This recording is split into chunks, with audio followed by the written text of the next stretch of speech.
പന്നിയുടെ ഇഷ്ടഭക്ഷണം മലമാണ്. അതിന് നെയ്യും പഞ്ചസാരയും കൊടുത്തിട്ട് കാര്യമില്ല. അതുപോലെ നിന്നെ ഒന്ന് ഉപദേശിച്ചിട്ട് ഒരു കാര്യമില്ല. ഡാഡി എന്ന വാക്കിന്റെ ഫുൾ എന്താണെന്ന് പറ.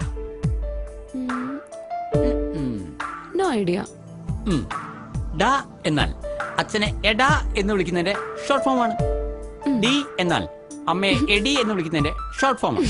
ദാറ്റ് ഈസ് ഡാഡി എന്നത് അച്ഛനെയും അമ്മയും ഒരുമിച്ച് വിളിക്കുന്ന ഒരു പദപ്രയോഗമാണ്. So game is over. I have won. ദേഹിക്കിപ്പോൾ ദാഹമില്ല, സുഗന്ധമില്ല, സുഗന്ധിക്ക് ജീവനില്ല, തൂവലില്ല, മൈലമ്മയ്ക്ക് അഴകില്ല, രാധയില്ല, കൃഷ്ണനിനി ഗാനമില്ല. എനിക്ക് ഭൂമിയിൽ